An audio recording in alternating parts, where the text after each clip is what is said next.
Terima kasih sudah mengklik video ini. Sebelum memulai video ini jangan lupa like dan klik tombol subscribe. Dan juga nyalain loncengnya agar kalian nggak ketinggalan update terbaru dari Novel Art.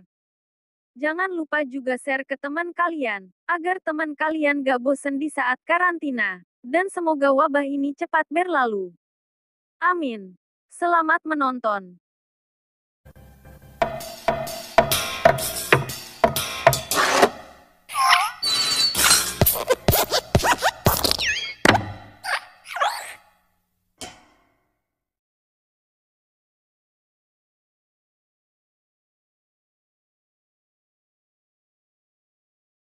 Mobil Merci berhenti di depan pintu apartemen.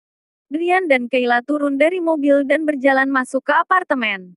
Awalnya Drian berencana untuk membawa Kayla pulang ke rumah keluarga Jaya. Tapi mengingat keadaan saat Kayla dan Sena bertemu tadi, suasana yang dipenuhi dengan api membara itu, dia pun membatalkan rencananya. Bisa saja terjadi kekacauan bila dia membiarkan dua wanita itu tinggal bersama. Setelah dipikir-pikir, Drian memilih untuk tinggal di apartemen Kayla. Kali ini, sikap ibu-ibu PRT terhadapnya sudah berubah 180 derajat. Mereka menuang teh dan air minum untuknya, melayaninya seperti dialah majikan di rumah itu. Bibi Yani, kalian pergi masak saja dulu. Aku masih ingin bicara dengan Tuan Drian. Kata Kayla. Kakak Drian, apakah aman kita tinggal di sini? Apakah perlu kuliburkan Bibi Yani dan yang lainnya? Tidak baik kalau sampai pembunuh itu datang dan melibatkan mereka. Kata Kayla khawatir. Aku memilih untuk tinggal di sini. Itu artinya aku percaya aku bisa menghadapinya. Kata Drian. Tapi kamu kan sendirian saja. Mana mungkin kamu bisa menjaga kita semua? Kata Kayla. Drian pun tertawa. Kamu percaya atau tidak, asalkan ada sedikit pergerakan di luar apartemen, pasti ada yang akan melapor kepadaku. Hah? Maksudmu? Kayla memikirkan berbagai macam kemungkinan. Ini wajar sekali. Hal yang berkaitan dengan kehormatan keluarga Yuzi. Keluarga Yuzi tentu tidak akan tenang. Sampai di sini, Drian tertawa. Bagus juga sih kalau begini. Ada orang yang berjaga di luar. Aku juga tidak perlu capek-capek membuat jebakan. Kakak Drian, kalau begitu coba kamu katakan saja. Kenapa kamu tidak membiarkanku pulang ke rumah keluarga Yuzi? Tanya Kayla sambil memurungkan mulutnya. Jangan pikir aku bodoh, cepat beritahu aku. Kamu yakin ingin tahu? Kata Drian sambil meminum tehnya. Tentu. Drian pun mengangguk. Sebenarnya sangat simpel. Pertama, aku memang malas berkenalan dengan orang dari keluarga Yuzi. Kedua, besar kemungkinan kalau pelakunya adalah orang dari keluarga Yuzi. Kenapa? Kata Kayla. Alasannya sangat mudah. Hari ini kamu datang mencariku ke perusahaan, logikanya pasti hanya keluarga Yuzi yang tahu. Tapi kenapa info ini bisa bocor? Bagaimana pembunuh itu bisa tahu keberadaanmu? Drian bertanya balik. Kakak Drian, ini, bagaimana mungkin? Kayla tidak bisa menerimanya. Melihat ekspresi Kayla, Drian pun tersenyum. Begini saja kamu sudah tidak bisa terima. Kalau begitu, aku beritahu kamu, paman kelimamu yang bernama Kemal itu adalah salah satu tersangka. Kamu percaya? Ekspresi Kayla pun berubah. Dia merasa tidak senang. Kakak Drian, tolong jangan bercanda lagi. Paman Kemal sangat baik kepadaku. Bagaimana mungkin dia menyuruh orang untuk membunuhku? Drian sudah tahu dia tidak akan percaya. Dia pun mencoba menjelaskan. Tadi aku sempat mencari tahu keadaan keluarga Yuzi sekarang. Aku menemukan hal yang sangat menarik. Keluarga Yuzi sudah akan memilih kepala keluarga yang baru bukan? Benar, kakekku adalah kepala keluarga yang sekarang, tapi kesehatannya sudah semakin memburuk. Kayla berkata, keluarga Yuzi sedang memilih calon kepala keluarga yang baru. Kalau semuanya lancar, mungkin dalam waktu setengah tahun ini sudah bisa dipastikan kepala keluarga yang baru. Masalahnya ada di sini. Drian menjentikkan jarinya. Kayla pun kaget. Apakah aku? Aku tidak tahu pemikiran kakekmu, tapi data menunjukkan kalau kamu adalah calon kepala keluarga Yuzi yang baru. Kata Drian dengan yakin. Tidak mungkin. Pengalamanku masih belum cukup. Dan di keluarga Yuzi, masih banyak calon-calon yang lebih pantas dan berhak untuk itu. Bagaimanapun juga, masih belum sampai giliranku. Kayla menggeleng dan masih tidak percaya. Memilih kepala keluarga itu melihat apakah kamu bisa mengontrol hal-hal besar. Apakah bisa membawa kapal keluarga Yuzi untuk berjalan lebih jauh lagi? Apa hubungannya dengan pengalamanmu? Kata Drian. Kalau aku tidak salah tebak, hasil pilihan kakekmu sudah keluar. Dan karena kamu adalah kepala keluarga yang berikutnya, makanya kamu berkali-kali ingin dibunuh. Kayla ingin menentang, tapi dia juga merasa kalau yang dikatakan Drian itu masuk akal. Dia tidak tahu harus berkata apa. Tapi kamu khawatir kamu tidak mampu? Tanya Drian. Kayla pun menjawab pelan.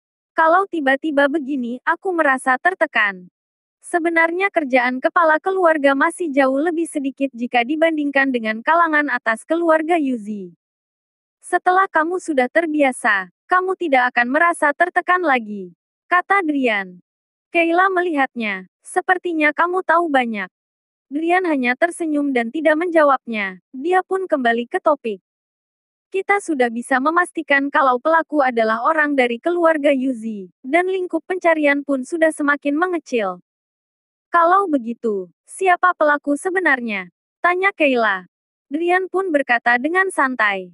Tidak susah, masalah apapun, tidak boleh dilihat dari luarnya saja. Kita harus melihat ke inti dan rantai keuntungan dari masalah ini. Misalnya, mengapa pelaku membayar pembunuh untuk membunuhmu? Keberadaanmu memberikan dampak apa bagi pelaku? Kalau kamu mati, keuntungan apa yang didapatkan si pelaku? Pikirkan dengan baik 3 pertanyaan ini. Kamu seharusnya sudah bisa memperkirakan jawabannya, bukan? Drian memberikan petunjuk. Kayla menggigit bibirnya. Sesuai yang dikatakan Drian, di dalam kepalanya muncul beberapa sosok orang. Oke, sekarang kamu katakan, selain kamu, siapa yang paling pantas untuk menjadi penerus kepala keluarga Yuzi? Untuk mencari tersangka, kita harus berpikir seperti ini. Kata Drian. Setelah kurang lebih 1 jam tanya jawab mereka berlangsung, Drian akhirnya mengerti struktur keluarga Yuzi. Dia pun menghela nafasnya. Keluarga Yuzi benar-benar rumit. Sudah ratusan tahun lamanya. Kalau orangnya tidak dikontrol, mungkin akan lebih rumit lagi. Kata Kayla. Mendengar kata dikontrol, Drian pun tertawa. Sekarang tersangka di keluarga Yuzi ada 2 orang. Pertama adalah paman kelimamu Kemal, kedua, kakak sepupumu, Marley Yuzi. Kakak Marley. Mendengar nama ini, Kayla sangat terkejut. Sejak tadi Kayla terus menjawab dan memberitahu data dan informasi keluarga Yuzi sesuai dengan pertanyaan yang diberikan Drian. Dan Marley adalah salah satu dari yang diungkitnya, tapi dia tidak memperkenalkan secara khusus. Menurut Kayla, kakak sepupunya Marley adalah salah satu keturunan keluarga Yuzi yang muda dan terkenal. Tapi keluarga Yuzi tidak kekurangan anak muda yang berprestasi. Performa Marley juga tidak menunjukkan kalau dia ingin merebut posisi kepala keluarga. Kayla tidak pernah berpikir kalau Drian akan mencurigai Marley. Benar, Marley. Kecurigaanku kepadanya jauh lebih besar dari paman kelimamu, Kemal. Kata Drian serius. Tidak mungkin. Kami tumbuh besar bersama. Dia hanya berumur 3 tahun lebih tua dariku. Di antara keturunan keluarga Yuzi yang masih muda, hanya kakak Martinlah yang paling dekat denganku. Bagaimana mungkin dia membayari orang untuk membunuhku? Kayla tidak percaya. Lagi pula, kalau dia membunuhku, dia juga tidak bisa menjadi kepala keluarga. Sebelumnya Drian mengatakan kalau paman kelimanya adalah pelakunya, walaupun susah diterima, tapi memang masuk akal. Tapi tiba-tiba Drian mengubah perkataannya dan memindahkan status tersangka pertama ke kakak sepupunya Marley. Ini membuatnya tidak bisa menerimanya. Dia tidak percaya. Siapa bilang dia tidak bisa jadi kepala keluarga? Drian tiba-tiba tertawa. Kamu jangan remehkan kakak sepupumu ini ya. Selain kamu, dialah calon kepala keluarga yang kedua. Ini, bagaimana mungkin? Kayla kaget. Sebelumnya aku sudah pernah bilang, memilih kepala keluarga tidak berdasarkan pengalaman, tapi yang mampu memimpin. Dan sangat jelas, kalau dilihat dari berbagai sisi, kakak sepupumu adalah calon yang tepat. Drian menjelaskan. Setelah itu, Drian melanjutkan lagi. Lalu, memangnya dekat denganmu tidak akan membunuhmu. Hei gadis, makanya aku bilang kamu itu polos. Semua orang di dunia ini sibuk dan berbondong-bondong ke sana kemari demi keuntungan. Demi keuntungan, apapun bisa dilakukan. Tapi dia itu kakak sepupuku, kata Kayla. Membunuh adik sepupu dan mendapatkan posisi sebagai kepala keluarga, ini tidak rugi baginya. Drian tersenyum. Kayla benar-benar tidak bisa menerimanya. Walaupun apa yang dikatakan Drian memang benar, tapi saat ini dia tidak bisa menerimanya. Dia pun merasa kesal dan berkata, Kakak Drian, kita jangan berpikir seperti ini lagi, oke? Kamu saja tidak pernah bertemu dengan kakak sepupuku Marley. Kamu langsung membuat kesimpulan seperti ini. Bukan membuat kesimpulan, tapi kakak sepupumu itulah orang yang paling mungkin menjadi tersangka yang membayar pembunuh untuk membunuhmu. Kalau bukan dia, mungkin saja orang yang berkaitan dengannya, kata Drian. Suasana pun menjadi aneh, tapi untunglah keduanya saling mengalah dan tidak terus berdebat. Makan malam pun selesai, Bibi Yani menyajikan untuk mereka. Kakak Drian, malam ini kamu temani aku sebentar, aku ingin bertemu dengan satu kustomer. Kata Kayla. Drian mengangguk. Oke, kamu beritahu dulu data kustomermu itu kepadaku. Awalnya Drian tidak terlalu memperhatikannya, tapi saat melihat foto yang ada di data kustomer itu, bola matanya hampir melotot keluar. Ya ampun, lagi-lagi wanita cantik. Zaman sekarang, semuanya serba diedit dengan Photoshop dan memakai beauty filter. Foto dengan aslinya biasanya tidak sama. Tapi, sesuai pengalamannya, Drian tentu tahu membedakan mana yang memakai beauty filter secara berlebihan, dan mana foto yang asli. Misalnya foto ini, Drian bisa memastikan, kalau kustomer ini adalah wanita super cantik. Wanita di foto itu, alisnya rapi dan matanya sangat memikat. Mulutnya tertutup rapat tapi terlihat seperti sedang tersenyum kecil. Bentuk wajahnya sempurna, ekspresinya seperti sedang menggoda setiap pria yang melihatnya. Dari foto saja Drian sangat tercengang. Dia sudah tidak sabar ingin melihat aslinya. Dan yang membuat Drian terkesan adalah nama wanita ini, Mega, yang artinya adalah kuat dan mampu menterbalikkan seluruh kota. Drian sudah tidak sabar ingin memuji ayah dan ibu mertuanya. Ups, salah. Maksudnya ayah dan ibu Mega. Oh sayangku, Mega, namamu benar-benar cantik seperti orangnya. Drian memuji dalam hati. Kakak Drian, kenapa kamu hanya lihat fotonya saja? Kamu tidak baca biodatanya? Kata Kayla. Drian pun mengeluarkan suara batuk untuk menutupi rasa malunya. Aku sedang baca kok. Sesuai dengan biodata yang tertulis, Mega berumur 26 tahun, memiliki franchise apotek, dan hebatnya, hampir setengah dari franchise apotek di kota adalah miliknya. Industri obat-obatan sedang berkembang pesat, terutama apotek-apotek yang ada di pinggir jalan. Semuanya laris. Sekarang, ekonomi kota sudah sangat maju, semua orang sangat mementingkan kesehatannya.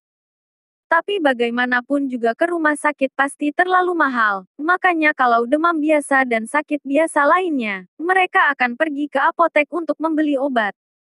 Dan obat di apotek juga biasa terkenal sedikit lebih mahal, karena biaya sewa toko dan biaya penjaga toko.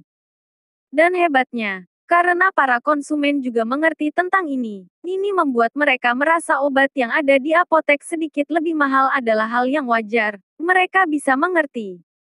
Dengan begitu, apotek pun bisa menambahkan keuntungannya. Misalnya obat impor yang harganya 20.000, akan dijual 200.000. Kalau dikurangi dengan berbagai macam biaya, maka untung bersihnya masih ada 100.000. Konsumen juga tidak merasa apa-apa, karena mereka mengerti. Inilah yang namanya keuntungan raksasa alias penipuan harga. Dengan keadaan seperti ini, banyak perusahaan juga ikut-ikutan dan ingin menguasai pasar ini.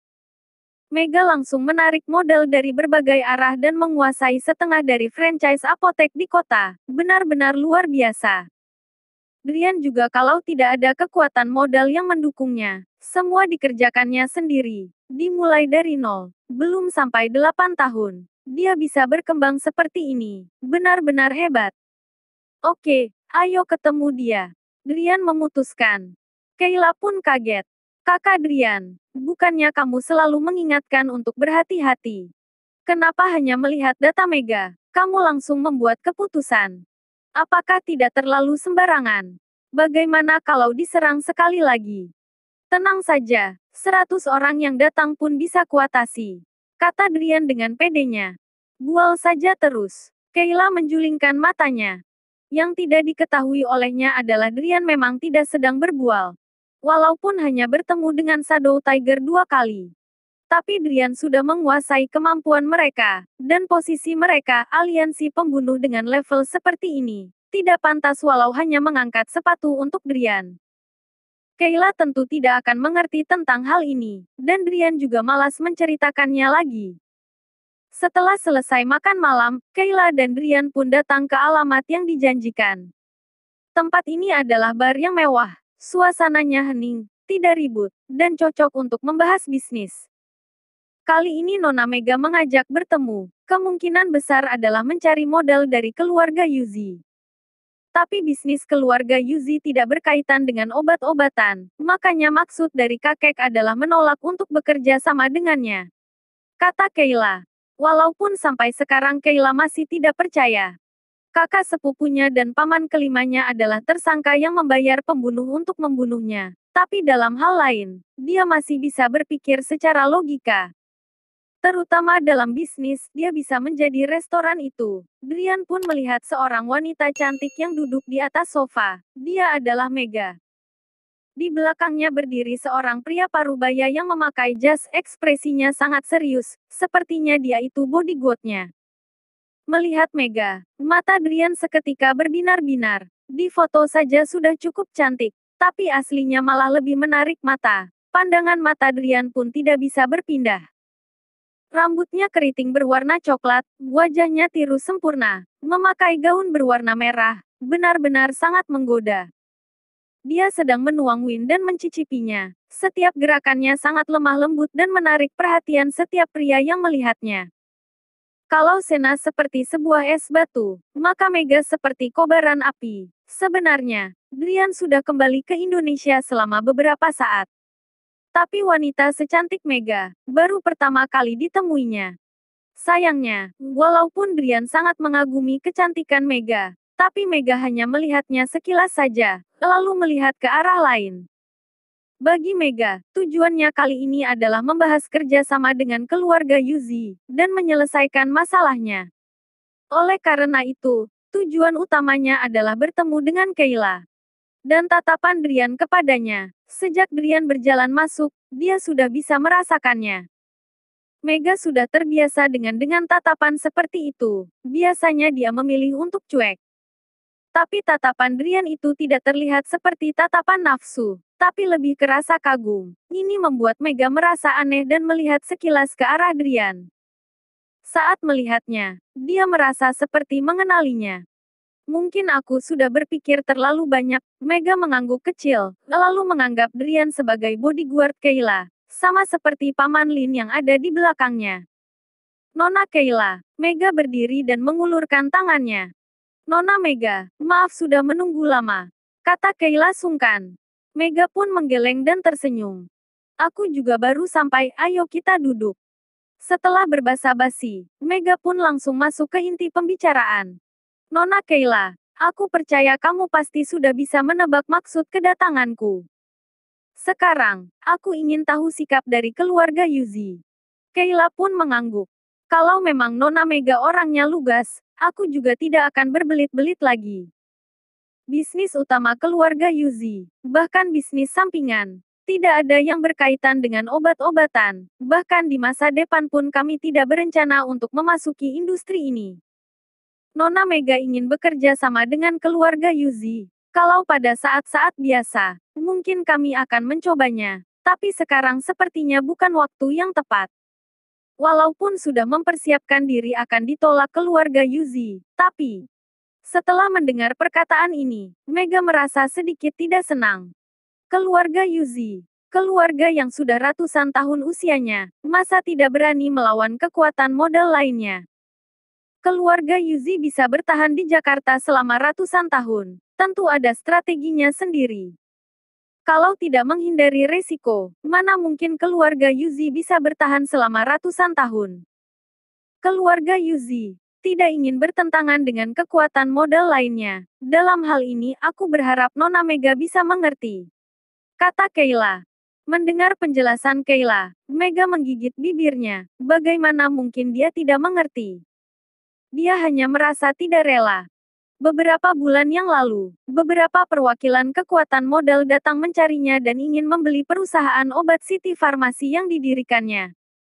Tapi Mega malah menolak mereka. Alasan pertama, harga yang ditawarkan terlalu rendah. Alasan lainnya adalah hasil kerja kerasnya selama 8 tahun ini. Ibarat anak yang sudah dibesarkannya. Mana mungkin dia jual begitu saja. Tidak lama kemudian, perusahaan obat City Farmasi pun menghadapi berbagai serangan balasan dari beberapa pihak kekuatan modal itu. Tujuan mereka adalah menjatuhkannya. Kalau bukan karena sudah 8 tahun berdiri di kota, perusahaan obat City Farmasi mungkin sudah lama menghilang. Tapi walaupun begitu, perusahaan obat City Farmasi juga sudah tidak bisa bertahan lama lagi. Oleh karena itu, demi perusahaannya, Mega harus segera mendapatkan sandaran untuk melawan serangan kekuatan modal lainnya. Tapi perusahaan-perusahaan obat di kota jumlahnya hanya beberapa saja. Sebagian besar di antaranya ikut menyerang perusahaan obat City Farmasi. Dan beberapa sisanya hanya diam dan mengawasi perkembangannya. Mereka tidak ingin karena Mega malah menyinggung teman-teman satu industri.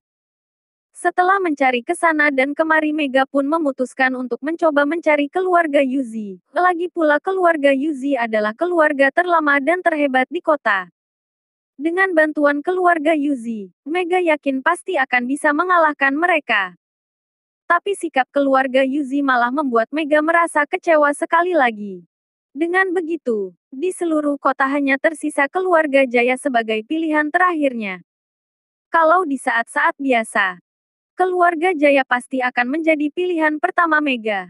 Tapi Mega mendapat kabar kalau akhir-akhir ini keluarga Jaya terjerat dalam suatu masalah. Kalau saat ini bekerja sama dengan keluarga Jaya, modal yang diberikan mereka mungkin tidak akan cukup untuk menghadapi serangan pihak kekuatan modal lainnya. Kakak Drian, ayo kita pergi.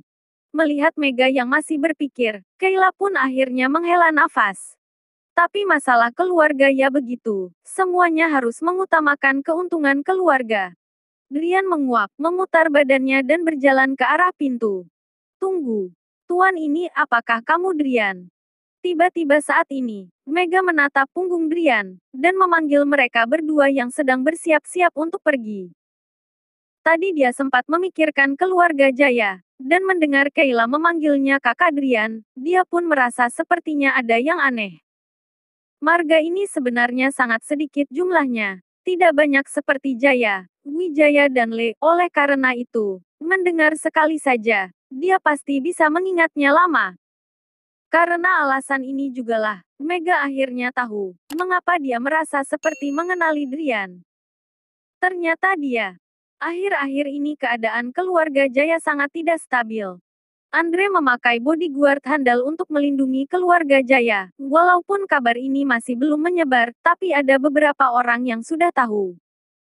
Misalnya, Mega yang selalu mengikuti perkembangan keluarga Jaya. Dia pernah melihat orang lain mencuri foto Drian dan Sena saat mereka bersama. Mega sama sekali tidak pernah menyangka akan bertemu dengan Drian di saat seperti ini. Apakah ini takdir? Aku Drian, ada apa? Drian memutar badannya dan bertanya. Mega pun tersenyum lebar. Kamu juga sudah mendengar tentang keadaanku tadi bukan? Seharusnya aku tidak perlu menjelaskan lagi. Kalau memang keluarga Yuzi tidak ingin bekerja sama, sekarang, aku berharap bisa bekerja sama dengan keluarga Jaya. Tuan Drian, apakah kamu bisa membantuku? Oh, kamu ingin aku jadi perantara? Kata Drian. Benar, Mega mengangguk. Drian pun tersenyum dan menatap bodinya yang sempurna. Boleh-boleh saja, tapi apa yang akan kudapatkan?